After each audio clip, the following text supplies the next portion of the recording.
I welcome you to my channel. Subscribe and listen to my new stories every day. The first cracks in my perfect life appeared in the most mundane way possible, during a road trip. Rachel and I were heading to the mountains for a weekend getaway, just the two of us. The kids were with my parents, and the plan was to reconnect, something we hadn't done in a while. Life had a way of burying us in its relentless grind, work, school, bills, but I thought this trip could remind us of the bond we'd built over 12 years. About an hour into the drive, Rachel announced she needed a bathroom break. We pulled off at a gas station, one of those well-lit, cookie-cutter places where the coffee smelled faintly of burnt rubber. As she darted inside, her phone lay abandoned on the passenger seat, its screen lighting up with a notification. I hadn't intended to look at it. But when the name, Derek Jim, popped up, accompanied by the message, "Last night was amazing. Can't wait for round 2, curiosity burned through me like a wildfire. My mind raced to rationalize it. Maybe it was a joke. A message sent to the wrong person. I barely had time to process before Rachel reappeared, sprinting toward the car. She yanked the door open, grabbed her phone with more urgency than I'd ever seen her show for anything, and shot me a nervous smile. "Sorry, work stuff," she mumbled, sliding it into her purse. The rest of the drive passed in silence, my mind a storm of suspicion. By the time we reached the cozy cabin we'd rented, I was in full detective mode. Rachel, however, seemed unfazed, pouring herself a glass of wine and settling in as though nothing had happened. If guilt weighed on her, she hid it well. That night, lying beside her as she scrolled on her phone, I couldn't help but steal glances. Was she texting him now? What could he possibly offer that I couldn't?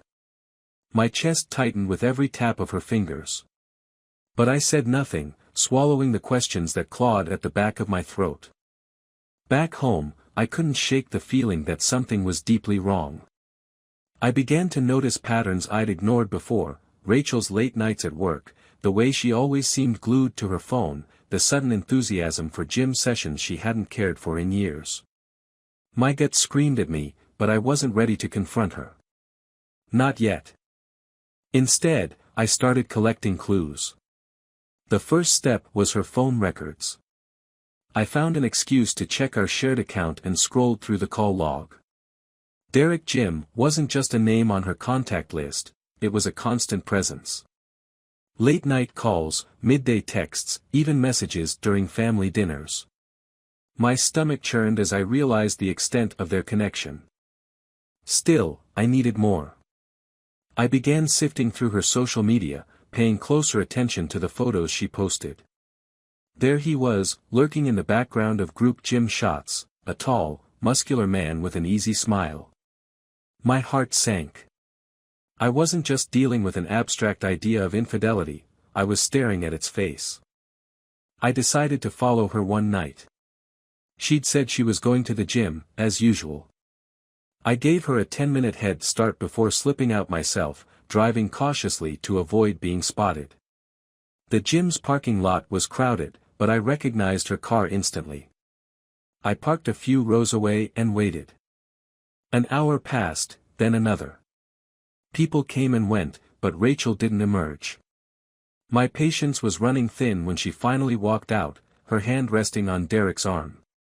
They laughed, their bodies close, and my world splintered into a million jagged pieces.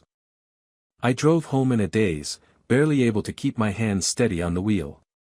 When Rachel returned, she acted as if nothing was amiss. "The gym was packed tonight," she said casually, dropping her bag by the door. "Took forever to get through my routine." I nodded, biting back the words threatening to spill out. The image of her with Derek was seared into my mind. I knew now, without a shred of doubt, what I was up against. But I wasn't ready to confront her. Not yet.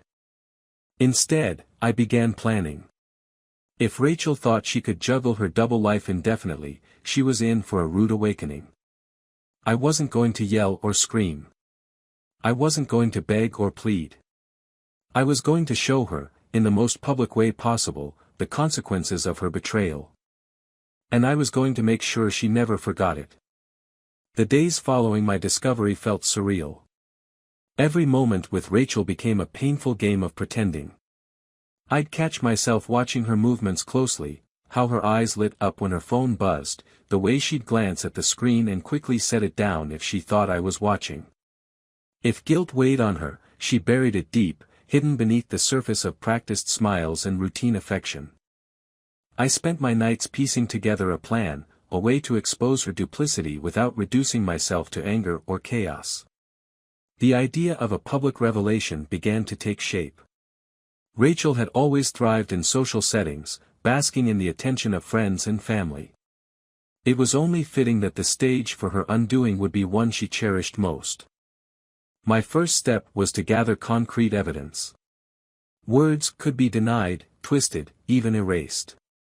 But pictures, screenshots, and timestamps told a story that no amount of excuses could rewrite. Over the next week, I became a detective in my own marriage.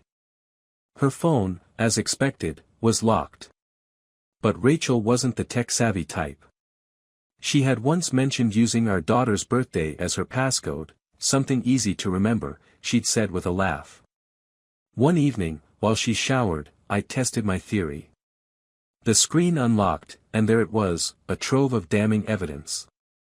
The messages between Rachel and Derek were more than just flirtatious. They were explicit, detailing meetings at motels and stolen moments at the gym. My stomach churned as I read the words she wrote to him, words she used to say to me. Love notes interspersed with plans for their next rendezvous. Each message felt like a knife to the gut, but I couldn't stop reading. The truth had to be uncovered, no matter how much it hurt. I took screenshots of everything and emailed them to myself, careful to delete any trace of my activity on her phone. Next, I went through her call logs and location history. The pattern was clear: whenever Rachel claimed she was working late or going to the gym, she was with Derek. I even found photos they had taken together, ones she hadn't bothered to hide. My evidence was airtight, but it wasn't enough. I needed to see them together again, to confront the reality of their betrayal face to face. One Friday evening, when Rachel told me she'd be working late, I followed her. She drove to a small, nondescript motel on the edge of town. I parked a safe distance away and watched as Derek's car pulled in minutes later. They embraced in the parking lot, laughing as if they didn't have a care in the world. My hands gripped the steering wheel tightly, rage boiling just beneath the surface. I wanted to storm into that motel, to tear the door off its hinges and demand answers. But I held myself back. My plan required patience. Instead, I took photos from my car, ensuring their faces were clear. When they disappeared inside, I drove home, my mind racing with possibilities. That weekend, I hosted a dinner party. It was Rachel's idea, of course. She loved playing the role of the perfect hostess. Friends, family, and neighbors were invited, and she spent the entire day preparing. Watching her bustle around the kitchen, smiling and humming to herself, I felt a pang of sadness. I had loved this woman once. I had built a life with her. But now, all I could see was a stranger. As our guests arrived, I played my part, greeting everyone warmly and making small talk. Rachel was radiant, charming as always. No one would have guessed the truth hiding behind her bright smile. The night was in full swing when I made my move. Clinking my wine glass, I called for everyone's attention. "Thank you all for coming tonight," I began, my voice steady despite the storm raging inside me. "Before we dive into dessert, I thought we'd watch a little slideshow I put together. A celebration of our family and the wonderful life Rachel and I have built." Rachel beamed, clearly pleased with the spotlight. I dimmed the lights and started the presentation. The first few slides were exactly what she expected: photos of family vacations, birthdays, and holidays. Nostalgic and heartwarming. But then the tone shifted. A photo of Rachel and Derek appeared on the screen, laughing together in the motel parking lot. Gasps echoed through the room. Rachel's smile froze, her face draining of color. "What is this?" she stammered, her voice barely audible. I didn't answer. The slideshow continued, showing text messages, call logs, and more photos. The room fell into stunned silence, broken only by the occasional murmur. Rachel bolted from her seat, tears streaming down her face. She tried to turn off the projector, but I blocked her path. "You wanted honesty, Rachel," I said coldly. "Now everyone here knows the truth." The night ended in chaos. Guests left awkwardly, avoiding eye contact with Rachel as she pleaded for forgiveness. For the first time in weeks, I felt a sense of control. The storm had broken, and I was finally free. But this was only the beginning. The fallout would take weeks, maybe months, to settle. And I was ready. The house was eerily silent the morning after the dinner party. Rachel's sobs had echoed through the night, but now, only the occasional shuffle of her feet upstairs broke the quiet. I sat at the kitchen table, nursing a cup of coffee and staring blankly out the window. The events of the night before replayed in my mind, every word, every shocked gasp, every fragment of Rachel's pleas. I had exposed her. There was no undoing that. When she finally came downstairs, her eyes were swollen and red. She stood in the doorway, clutching a tissue, as though unsure whether to step inside. I didn't bother looking up. "Can we talk?" she asked, her voice hoarse. I gestured to the chair across from me. She sat down, fidgeting with the tissue in her hands. For a long moment, neither of us spoke. The weight of what had happened hung heavy in the air between us. "I'm sorry," she said finally. Her voice cracked, and she swallowed hard. I don't even know where to start." "How about the truth?" I said, keeping my tone steady. She nodded, wiping her eyes. "It wasn't supposed to happen. Derek, he was just someone I met at the gym. At first, we just talked. But then she broke off, her voice trembling. It escalated, I finished for her." She nodded again, unable to meet my gaze. "I didn't mean to hurt you. I don't know why I did it. Maybe I was bored, or maybe I was just selfish. But I never stopped loving you." I laughed bitterly. "You have a strange way of showing it, Rachel. Lying, sneaking around, meeting him in motel rooms. That's love." Her face crumpled, and fresh tears spilled down her cheeks. "I made a mistake. A horrible mistake. But I want to fix this. I want to fix us. Fix us."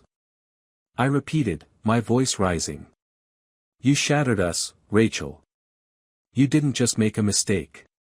You made a series of deliberate choices, over and over again. You didn't care about fixing anything then." Her sobs grew louder, but I felt no pity. For months, she had played me for a fool, and now she wanted my forgiveness. I wasn't ready for that. Maybe I never would be. "I'll move out," she said quietly. "If that's what you want. But please, don't do this to the kids. Don't let them think their mother's a monster." I wanted to yell, to tell her that she had already done that to herself. But a part of me, a small, reluctant part, remembered the years we had spent building a life together. The laughter, the love, the plans we had made. It was hard to reconcile that with the woman sitting across from me now, broken and desperate. "I haven't decided what I'm going to do yet," I said finally. "But you're right about one thing. The kids don't deserve to be dragged into this." She nodded, clutching the tissue like a lifeline. "Thank you." The next few days were a blur of tension and awkwardness. Rachel stayed in the guest room, giving me space. I avoided her as much as possible, throwing myself into work and spending extra time with the kids. They were too young to understand what was happening, and I wanted to keep it that way. For now, at least. The hardest part was facing the questions from friends and family. Word of the dinner party had spread quickly, and my phone buzzed constantly with messages. Some expressed sympathy, others were thinly veiled gossip seekers. I ignored most of them, unwilling to rehash the painful details. Rachel, meanwhile, seemed to be unraveling. She stopped going to the gym, and I noticed the dark circles under her eyes growing deeper. One evening, she approached me hesitantly, holding a piece of paper. "I've made a list," she said. "Of all the things I've done wrong, and all the ways I want to make it up to you." I didn't take the paper. "Rachel, I don't need a list. What I need is time." She nodded, her lip trembling. "I understand. I wanted you to know I'm willing to do whatever it takes." I walked away without responding. Her words felt hollow, like a desperate attempt to salvage what she had destroyed. I wasn't sure if I wanted to be salvaged. Despite my anger, I couldn't shake the memories of better times. I found myself sifting through old photo albums, staring at the images of us smiling, holding hands, surrounded by our children. I remembered the woman I had fallen in love with, the woman I had promised to spend my life with. Was she still in there somewhere, buried beneath the lies and betrayal? One night, as I lay awake in bed, I thought about the future. Divorce seemed inevitable, but a part of me hesitated. What would it mean for the kids? For the life we had built? Could I ever truly move on from this, or would the scars follow me no matter what I chose? I didn't have the answers yet. But I knew one thing for certain: I was no longer the man I had been before. Rachel's betrayal had changed me, reshaped the way I saw the world. I wasn't sure if that was a good thing or a bad thing. Only time would tell. Weeks turned into months, and Rachel's presence in the house felt like an unhealed wound. The routines continued, but they were mechanical, devoid of the warmth and ease that had once defined our family. The kids noticed the strain, though they didn't ask questions. I worked harder to shield them from the tension, pouring myself into my role as their father. Rachel, for her part, tried everything to fix things. She attended counseling, begged for us to go as a couple, and even wrote long letters apologizing for what she'd done. I skimmed through them without much interest. Her regret felt genuine, but it didn't erase the betrayal. I was moving toward a decision. My lawyer had outlined the steps for divorce, and I was ready to take them. One evening, as I reviewed the paperwork, Rachel knocked softly on the door of my study. "I know what you're doing," she said, her voice trembling. "And I won't fight you. I've hurt you too much already." I looked up, surprised by the resignation in her tone. This wasn't the Rachel who had always fought to have the last word, who could argue her way out of anything. This was someone different, someone broken. "I want you to know," she continued, "that I'll always love you. No matter what happens. You deserve better than what I gave you." There was nothing I could say to that. She left quietly, closing the door behind her. I stared at the papers in front of me, the weight of the decision pressing down harder than ever. The next morning, I woke up to an empty house. Rachel was gone. On the kitchen counter, I found a note. "I need to give you space, and I need to figure out who I am without destroying you in the process. Please take care of the kids. I know they'll be safe with you. I'll check in when I'm ready. Rachel." Her absence was jarring, but also liberating. For the first time in months, the house felt calm. I focused on the kids, on work, and on finding some semblance of normalcy. Rachel texted occasionally to check on the children, but she kept her distance, just as she'd promised. Then, one day, everything changed. It was a Saturday morning when the doorbell rang. I opened the door to find a man standing there, a man I'd never seen before. He was tall, with graying hair and a calm demeanor. He held a thick envelope in one hand and extended it to me.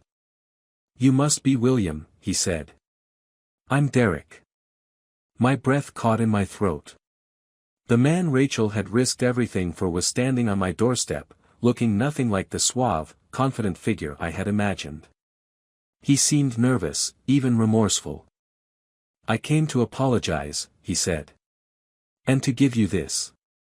He handed me the envelope. "What is this?" I asked, my voice tight. "It's the truth," he said simply. "I don't expect forgiveness, but you deserve to know." Before I could say another word, he turned and walked away. I stood in the doorway, staring after him, the envelope heavy in my hands. Inside, I found a series of letters. They weren't from Derek, but from Rachel. Letters she had written to him over the course of their affair, letters she had begged him to destroy but that he had kept. As I read, the pieces of the puzzle began to fall into place, and what I discovered left me reeling. Rachel hadn't fallen for Derek. She had been blackmailed. The letters detailed how Derek had discovered something from Rachel's past, a financial mistake at her former job, something she had covered up to protect her career. He had threatened to expose her unless she gave him what he wanted. At first, she had resisted. But Derek had been relentless, and eventually, she caved. The affair had never been about love or passion. It had been about control. Rachel had been trapped, and in her desperation to protect her life and her family, she had made terrible choices. Choices that had cost her everything. I sat in stunned silence, the letters spread out before me. My anger, my betrayal, everything I had felt for months shifted into something more complex. I didn't know whether to hate her or pity her. But one thing was clear, I had never known the full story. That evening, I called Rachel. When she answered, her voice was cautious. "William." "I know the truth," I said. "About Derek. About everything." There was a long pause. Then, she broke down, sobbing into the phone. "I'm so sorry," she choked out. "I wanted to tell you, but I was too scared. I thought you'd hate me even more." "I don't know what I feel," I admitted. "But I think it's time we stopped running from this." Rachel came home the next day. We didn't have a joyful reunion or a dramatic reconciliation. But we sat down together, for the first time in months, and talked. Really talked. About the choices we'd both made, about the pain we'd caused each other, about what the future might hold. It wasn't the ending I had expected, or even wanted. But it was a beginning. And for now, that was enough.